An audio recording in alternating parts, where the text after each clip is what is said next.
Welcome to my channel Poulomi's mystery. আশা করছি তোমরা সবাই খুব ভালো আছো। আর আমি যে ভিডিওটা আজকে তোমাদের সঙ্গে শেয়ার করছি এটা হলো আমার একটা জন্মদিনের ভিডিও। ঠিক 12টার সময় আমাদের মেসের যে ফ্রেন্ডরা থাকে সবাই মিলে আর মেসের কাকু কাকিমা সবাই মিলে আমার জন্মদিনটা সেলিব্রেশন করেছিল ওই দিন। তারই একটা সুন্দর মুহূর্ত তোমাদের সঙ্গে শেয়ার করলাম। ওই দিনটাকে এইভাবে স্পেশাল করে তোলার জন্য ওদেরকে অনেক ধন্যবাদ। ফার্স্ট টাইম আমার এই রকম 12টার সময় জন্মদিন সেলিব্রেশন হলো, কারণ এতদিন আমি বাড়িতেই থেকে এসেছি আর বাড়িতে তো মায়ের ভালোবাসা আদর যত্ন করে অন্যরকমভাবে সেলিব্রেশন হয়। এখানে অন্যরকমভাবে একটু 12টার সময় সবাই মিলে উইশ করা, কেক কাটা। আর এখানে দেখো মোমবাতি না এনে একটা প্রদীপ জ্বালিয়েছিল, কিন্তু প্রদীপটা নেভায়নি, যেহেতু প্রদীপ তাই একটা নেভাতে ঠিক ভালো লাগছিল না। এভাবেই আমি কেকটা কাটছিলাম। আর যেহেতু আমাদের মেসে ছোট্ট একটা বোনও রয়েছে তাই দুজনে মিলে কেকটা কাটলাম, কারণ বাচ্চার সঙ্গে যে কোনো জিনিস মজা করে কেকটা কাটতে বেশ ভালোই লাগে, তাই ওর সঙ্গেই আমরা কেকটা কাটছিলাম। এভাবেই আমার জন্মদিনটা ওরা খুব সুন্দর করে সেলিব্রেশন করলো আর দিনটা আমার কাছে আরও স্পেশাল করে তুললো। তারপর কেকটা কেটে আমি ওকেই ফার্স্ট খাইয়ে দিলাম, কারণ আমার মেসের সবথেকে ছোট্ট সদস্য আমাদের বোন হয়। তারপরে সবাইকে একে একে দিলাম। আর এইরকম একটা সুন্দর গিফট দিয়েছিল আমাকে আমার ফ্রেন্ড মৌমিতা।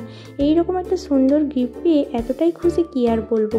তারপরে আজকে মেসে স্পেশালি আমার জন্য পায়েস করা হয় আর পরোটা ছিল, কারণ আমার জন্মদিন উপলক্ষে।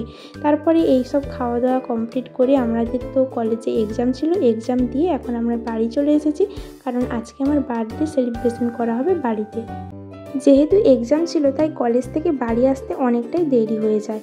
তাছাড়া আজকে আসবো কি না সেরকম কোনো কথা ছিল না, তাই হঠাৎ করে বাড়ি চলে আসায় সেরকমভাবে কোনো প্রস্তুতি ছিল না। যাই হোক, তাও আমার জন্মদিন উপলক্ষে আমার ভাই বোনরা কিছু চকলেট এইরকম কিনে রেখেছিল আমার জন্য গিফট হিসেবে।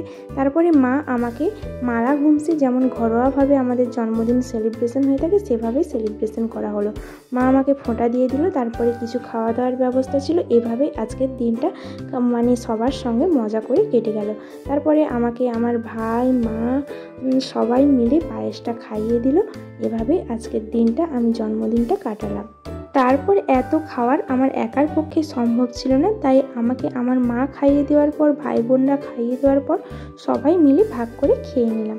আশা করছি ভিডিওটা তোমাদের ভালো লাগবে। আরও নতুন ভিডিও দেখতে হলে প্লিজ তোমরা চ্যানেলটা সাবস্ক্রাইব করো আর আমার পাশে থেকো। তারপরে এই লাভ সাইনের চকলেট বক্সটা নিয়ে ছবি তুলছিলাম, কারণ এই বক্সটা আমার খুবই পছন্দ হয়েছিল। আমার বোনু স্পেশালি আমার জন্য অনেক খুঁজে এই চকলেটটা আনি, কিন্তু চকলেটটা খেতে খুব একটা ভালো ছিল না, খুবই খারাপই ছিল বলতে পারো। কিন্তু ও যেখান থেকে কিনেছে সেখানে ওকে বলেছিল চকলেটটা খুবই খেতে ভালো হবে। যাই হোক, কিন্তু বক্সটা তো কাজে লাগবে, অন্যান্য কিছু কাজে খুবই সুন্দর ছিল। আর ওই দিন আমি অনেকগুলো ছবি তুলেছিলাম সবার সঙ্গে। আমাদের যেহেতু ঘরোয়াভাবেই অনুষ্ঠান হয়েছিল তাই ঘরোয়াভাবেই আমরা মজা করেছিলাম, আনন্দ করেছিলাম। এভাবেই সারাটা দিন কেটে গেল। সাধারণত আমাদের সব কিছু উৎসব অনুষ্ঠান ঘরোয়াভাবেই সাধারণভাবে ছোটোখাটো আনন্দ পরিবারের সঙ্গে এইভাবেই দিনগুলো আমরা সেলিব্রেশন করি। আরও নতুন ভিডিও দেখতে হলে প্লিজ তোমরা আমার পাশে থেকো। আর আমাদের ভাই বোনদের একসঙ্গে কেমন লাগছে কমেন্টে জানিও। এগুলো হলো আমার সবার ভাই বোন, শুধুমাত্র ছোটো ভাই ছিল না বাড়ি, তাই ছোটো ভাইকে একটু মিস করছিলাম। আর তোমরাও তোমার ফ্যামিলির সঙ্গে এইভাবে জন্মদিন বিভিন্ন উৎসব অনুষ্ঠানগুলো আনন্দ করে কাটিয়ে দাও। Bye, tata.